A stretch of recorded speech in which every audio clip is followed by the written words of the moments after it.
Todos hemos oído alguna vez hablar de Tartesos, una de las civilizaciones más enigmáticas de la antigüedad, que floreció en el suroeste de la península ibérica entre los siglos IX y VI a.C. Estaba situada en lo que hoy corresponde a las provincias de Huelva, Sevilla, Cádiz y ciertas partes de Extremadura, y también el sur de Portugal. Esta cultura se caracterizó por su riqueza material, su avanzado sistema comercial y su interacción con otros pueblos mediterráneos, especialmente con los fenicios y también con los griegos. Conocida por los griegos como una tierra casi semimítica, repleta de tesoros, Tartesos ha fascinado a los historiadores y a los lingüistas durante los últimos siglos. Tartesos emergió durante la transición del Bronce final a la Edad del Hierro, en un periodo de profundos cambios culturales y económicos en el Mediterráneo occidental. Su desarrollo está íntimamente ligado al contacto con los fenicios, quienes desde el siglo X a.C. establecieron una serie de puertos comerciales en la península ibérica, como la ciudad de Gadir, actual Cádiz. Los fenicios buscaban metales, buscaban oro, buscaban plata, cobre y estaño, que son muy abundantes en la región, al menos los tres primeros, el estaño no tanto, especialmente en la zona de la franja pirítica ibérica, así es como se la conoce, que es una de las regiones mineras más ricas de Europa. Este intercambio marcó el inicio de lo que los arqueólogos denominan el periodo orientalizante de Tartesos, caracterizado por una serie de técnicas, la adopción de una serie de técnicas, de estilos, de objetos procedentes todos del Mediterráneo oriental, de ahí lo de orientalizante. Las fuentes griegas, como por ejemplo Heródoto en el siglo V a.C., describen Tartesos como una región próspera situada más allá de las columnas de Hércules, el estrecho de Gibraltar, para que nos entendamos. Heródoto menciona incluso a un rey, a Argantonio, cuyo nombre está derivado de la raíz indoeuropea para plata, es decir, arg, de ahí viene argentum en latín, y nos viene a decir que aquella zona era muy rica desde el punto de vista mineral. Según este historiador, Argantonio reinó durante más de un siglo, seguramente exageraba, y acogió generosamente a los griegos focenses, quienes llegaron hasta allí en busca de comercio. Aunque estas referencias tienen un matiz ciertamente legendario, los hallazgos arqueológicos confirman que Tartesos ya era un centro económico importante a comienzos del primer milenio antes de Cristo, es decir, hace aproximadamente unos 3000 años. El núcleo de Tartesos, o de la civilización tartésica, si preferimos utilizar ese término, que según muchos historiadores es más ajustado a la realidad, se localiza en el valle bajo del Guadalquivir, cerca de su desembocadura. Aunque algunos investigadores proponen que su influencia se extendió mucho más allá, hasta el río Tinto y el Odiel, ya en Huelva, e incluso hasta zonas como el sur de Portugal o el sur de Extremadura. La identificación con Tarsis, un lugar mencionado en varios libros de la Biblia, como un lugar rico en metales, ha sido objeto durante muchísimo tiempo de debate, pero no hay ni mucho menos consenso sobre si ambos términos se refieren a la misma entidad. Lo cierto es que Tartesos se benefició de su posición. La posición estratégica a caballo entre el océano Atlántico y el mar Mediterráneo. Aunque las fuentes escritas son ciertamente escasas, los datos arqueológicos sugieren que Tartesos se trataba de una sociedad jerarquizada, quizá organizada como un reino o tal vez una confederación de comunidades que tenían algo parecido a una administración central con un monarca. La figura de Argantonio, descrita como un rey muy longevo y muy hospitalario, apunta a una monarquía con cierta estabilidad. Los griegos destacaron a Argantonio y en sí a Tartesos por su riqueza, su sofisticación, su generosidad, lo que podría indicar un sistema político basado en el control de los recursos y en el comercio más que en la conquista militar. La élite tartésica, y esto sí lo sabemos por el registro arqueológico, vivía en asentamientos fortificados, el yacimiento del Carambolo, muy cerca de Sevilla, en Camas, que es famosísimo, donde se encontraron hace ya años objetos de lujo, como el célebre tesoro de oro, que incluye joyas y adornos de gran belleza. Estas piezas lo que nos hablan es de una sociedad con una aristocracia que gustaba de ostentar, y de exhibir su riqueza y su poder mediante productos caros y exóticos, muchos de ellos de origen oriental, es decir, de origen fenicio o griego.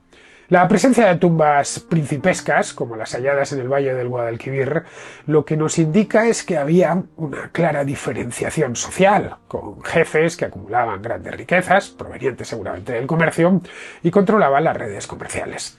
La población se dedicaba pues, a la agricultura, a la ganadería, a la pesca y, por supuesto, también a la minería, que era el origen de toda esa riqueza. Los asentamientos agrícolas, especialmente en las marismas del Guadalquivir, producían cereales, también aceite, también vino, que vinieron todos de Oriente, mientras que la explotación de metales era indiscutiblemente el motor económico. La ausencia de evidencia de conflictos armados de importancia nos vendría a decir que Tartessos mantuvo relaciones más o menos cordiales y pacíficas con sus vecinos, al menos durante su momento álgido. Por lo que sabemos, por el registro arqueológico, que es la principal fuente que tenemos para conocer a lo que fueron los tartésicos y lo que fue aquella civilización, la cultura tartésica fue un crisol de influencias indígenas y foráneas, una especie de hibridación entre aquellos habitantes del suroeste de la península ibérica y las civilizaciones orientales que estaban ya muy avanzadas.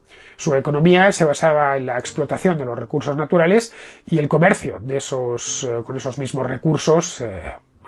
Se lo vendían los recursos esencialmente metálicos a los que venían, a comerciantes que venían del extremo oriente mediterráneo, del Levante. La región era muy rica en términos metalúrgicos o metálicos, especialmente en plata y en cobre, que exportaba a Fenicia, a Grecia y otras partes del Mediterráneo, como puede ser Egipto. El historiador Éforo, en el siglo el IV antes de Cristo, describe Tartessos como un próspero mercado donde se comerciaba con estaño, con oro y con cobre. El oro y el cobre podían ser extraídos en la península ibérica, pero el estaño no. El estaño llegaba desde un lugar mucho más lejano, un lugar que los antiguos llamaban las Islas Casitérides. No sabemos dónde estaban estas islas, pero por las descripciones clásicas podría tratarse o de las Islas Británicas o de la península de Bretaña, la actual Francia, o incluso de las rías gallegas. El estaño era un elemento fundamental, no tanto por su valor intrínseco, sino porque era importantísimo para la metalurgia, ya que el bronce es una aleación de cobre y estaño. Tartessos sería, por lo tanto, un lugar de paso para ese estaño proveniente del norte. Los fenicios se abastecían de él en el sur de Iberia y lo transportaban hasta Oriente. Esos mismos fenicios fueron los que, desde su colonia de Gadir, es decir, de Cádiz, introdujeron nuevas técnicas metalúrgicas y objetos de lujo como cerámicas muy refinadas, marfiles y tejidos. A cambio recibían metales y productos agrícolas. La península ibérica es bien grande, sobre todo el Valle del Guadalquivir es muy extenso y además muy fértil. Los griegos, especialmente los focenses, también jugaron un papel importante en este comercio. Traían ánforas con vino y con aceite de oliva. Muchas de estas ánforas las hemos conseguido encontrar en yacimientos como el de Huelva, por ejemplo. Estos contactos enriquecieron la cultura tartésica, que adoptó motivos orientales en su arte y en su arquitectura. Un aspecto destacado de Tartessos fue su sistema de escritura, conocido como escritura tartésica, sin más, o como escritura sudoccidental, por parte de los lingüistas. Se han identificado 97 inscripciones, grabadas en estelas funerarias y en objetos. Se han datado todas, esencialmente, en el siglo VII a.C. Aunque el alfabeto, por lo que han visto los lingüistas, deriva del fenicio, la lengua sigue siendo un misterio. Nadie hasta el momento ha conseguido descifrarla. Algunos estudiosos creen que es de origen celta, mientras que otros la consideran una lengua no indoeuropea, posiblemente relacionada con las lenguas íberas que se hablaban en la península en aquel entonces. La falta de textos largos y la escritura continua dificultan su descifrado. Pero estas inscripciones son prueba de una sociedad claramente alfabetizada, al menos sus élites. La religión tartésica está también muy poco estudiada, parece haber estado influenciada, muy influenciada de hecho por los cultos fenicios. Los hallazgos en el santuario de Canchorroano, que está en Badajoz, invitan a pensar que celebraban rituales relacionados con la fertilidad y con el comercio. Se han encontrado altares, figurillas que evocan divinidades orientales. Recientes descubrimientos en otro yacimiento, también en Badajoz, el del Turuñuelo, han revelado pues muchas más pistas. Se han encontrado bustos que podrían representar diosas tartésicas, pero no lo sabemos a ciencia cierta. Esto nos vendría a decir que tenían un panteón muy numeroso y, sobre todo, y lo más importante, de cierta complejidad. Los restos de Tartesos han sido difíciles de localizar, debido a los cambios que se han producido en el paisaje de aquella zona de la península, especialmente en la Baja Andalucía, en la desembocadura del Guadalquivir. Hace 3000 años, lo que hoy son las marismas del Guadalquivir era una gran ensenada marítima, que iba desde la actual desembocadura del río, en Sanlúcar de Barrameda, hasta la ciudad de Sevilla. Esa ensenada, conocida por los romanos como Lacus Ligustinus, fue poco a poco sedimentándose y hoy, en fin, pues lo sabe cualquiera que viaje por esa zona o que viva allí. Es una zona llana y llena de tierras de cultivo. A pesar de ello, pues se han encontrado varios yacimientos relacionados con Tartesos. Y no solo en la zona del Guadalquivir, que es donde se pensaba al principio que residía el centro de esa civilización. También se han encontrado en la vecina Huelva y mucho más al norte, en Extremadura, es decir, al norte de Sierra Morena, que han sido, sobre todo estos últimos, han proporcionado pistas importantísimas sobre la civilización tartésica. El del Carambolo, por ejemplo, en Sevilla, es uno de los más famosos. Este asentamiento está fortificado, es un asentamiento elevado, es bien conocido por el tesoro de oro que se descubrió allí en el año 1958 y que incluye, placas, brazaletes y colgantes. Los arqueólogos han datado los hallazgos del Carambolo entre los siglos VIII y VI a.C. No sabemos a ciencia cierta qué hacían allí, aunque probablemente se trataba de un centro político y religioso, pero poco más se puede aventurar uno con lo que se ha encontrado. En Huelva, los hallazgos en el puerto de la antigua Onuba, que es como se llamaba esa ciudad antiguamente, lo que nos revelan es un enclave importante, un enclave comercial importante desde el siglo X a.C. Se han encontrado pues fragmentos, miles de fragmentos de ánforas fenicias y griegas, junto con joyas y herramientas. Esto nos viene a indicar que Huelva era un centro comercial importante. Algunos especialistas aseguran que ese lugar, es decir, Onuba, era la capital de Tartesos, era el lugar central. En Canchorroano está muy lejos, tanto de Huelva como de Sevilla, está en la comarca de La Serena, en Badajoz. Allí se empezó a excavar, en los años 70 del siglo pasado, un gran yacimiento en el que se descubrió un santuario, también de cierto tamaño. Estuvo activo, según parece, entre los siglos VII y V a.C. En Canchorroano, es un yacimiento que se puede visitar, por cierto, tenemos arquitectura monumental, con influencias fenicias. Su diseño, con patios, habitaciones, altares, ha llevado a pensar que se trataba de un gran complejo religioso. También en Badajoz está el yacimiento del Turuñuelo, de las casas del Turuñuelo, cuyo descubrimiento es mucho más reciente. No se empezó a excavar, de hecho, hasta el año 2015. El Turuñuelo ha revolucionado los estudios tartésicos en las últimas campañas. Bueno, han sido varias las campañas desde 2015. Los arqueólogos han ido encontrando muchísimas cosas. Han encontrado, por ejemplo, un salón de banquetes, han encontrado estancias para sacrificios de animales, han encontrado bustos de divinidades datados en torno al siglo V a.C. Su conservación es relativamente buena, ya que en el Turuñuelo tenemos un hecho realmente curioso. Al parecer, sus ocupantes, quienes estaban allí, lo quemaron y lo enterraron de forma deliberada. Se han encontrado también en este yacimiento incluso restos humanos. No sabemos, eso sí, no tenemos ni idea de por qué lo hicieron. Estos yacimientos dispersos demuestran que Tartesos no era una sola ciudad, sino una red de asentamientos que estarían seguramente interconectados entre sí. El colapso de Tartesos se produjo hacia el siglo VI a.C. y es uno de los mayores misterios de la historia de la península ibérica. Las fuentes griegas dejan de mencionar a Tartesos tras la batalla de Alalia, esto fue en el año 535 a.C., en la que cartagineses y etruscos derrotaron a los griegos focenses, que eran aliados de Tartesos. Esta derrota quizá pudo interrumpir las rutas comerciales, debilitando así la economía tartésica, que era muy dependiente del exterior.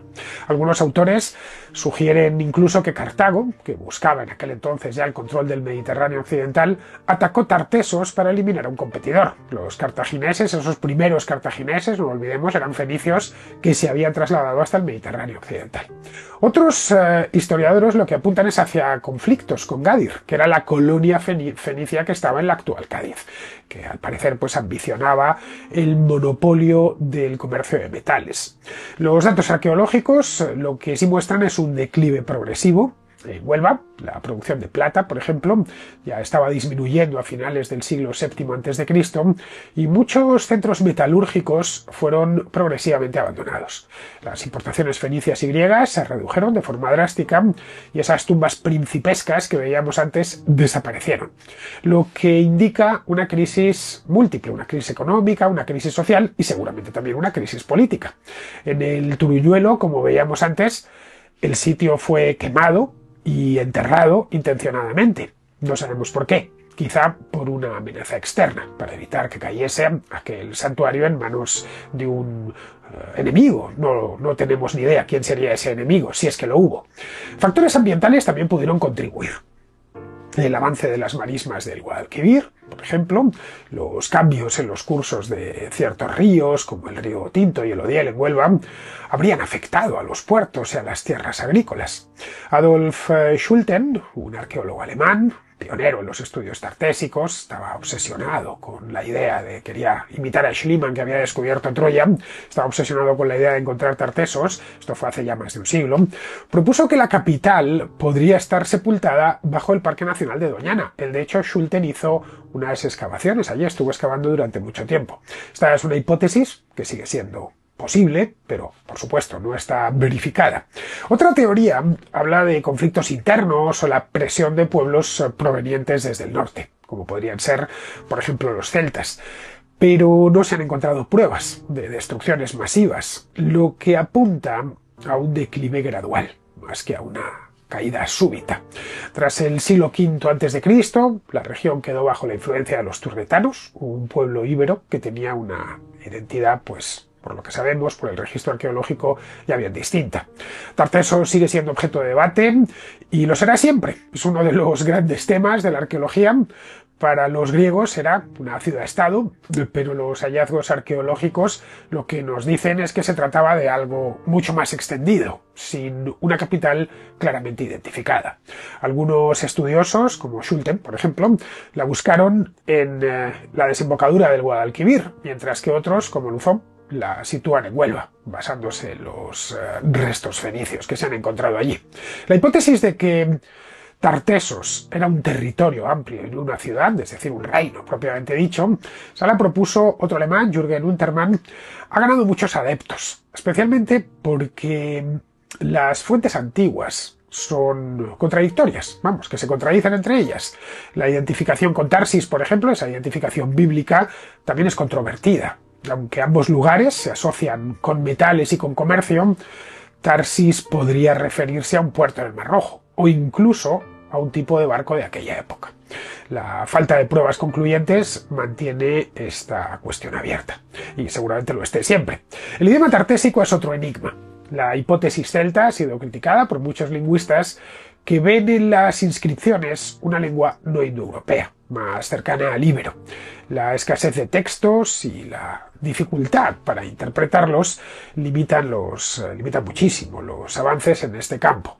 Por último, la relación entre Tartesos y los fenicios plantea preguntas sobre su autonomía. Mientras unos ven a Tartesos como una cultura autónoma y completamente independiente, que se benefició, eso sí, del contacto externo con fenicios y griegos, otros argumentan que era una sociedad completamente subordinada a esas colonias fenicias, especialmente la colonia de Gadir. Los hallazgos de objetos orientales, contextos indígenas, pues sugieren una hibridación, es decir, una fusión cultural. Pero el grado de influencia extranjera sigue siendo también, como tantas cosas en Tartessos, sigue siendo debatido. Tartessos dejó un legado importante en la península ibérica. Su modelo de interacción con culturas mediterráneas prefiguró el desarrollo de las sociedades íberas, que vendrían después y que heredaron, por supuesto, concretamente los turbetanos, sus rutas comerciales y sus técnicas metalúrgicas. La escritura tartésica, aunque desapareció, pues influyó en los alfabetos paleohispánicos posteriores, como por ejemplo el alfabeto ibérico meridional. En el imaginario colectivo, Tartessos evoca algo así como una suerte del dorado ibérico, una tierra de riquezas perdidas que, en fin, ha inspirado exploraciones arqueológicas y literarias. Hoy Tartessos sigue siendo, naturalmente, un campo activo de investigación en la arqueología y la antropología. Excavaciones recientes, como esta del Tubuñuelo de la que hablábamos antes, han renovado el interés en esta civilización. En definitiva, que Tartessos, con esa mezcla de misterio y de realidades concretas, es un capítulo fascinante de la historia antigua de la península ibérica. Su riqueza, su escritura, su papel como puente entre el Atlántico y el Mediterráneo, la convierten en una civilización única, comparable a otros grandes centros culturales de primer orden, de aquella época, del primer milenio antes de Cristo. Aunque su capital, si es que existió, que no lo sabemos, se nos sigue mostrando esquiva, y su idioma permanece sin descifrar. A pesar de todo eso, la arqueología va poco a poco desvelando sus secretos.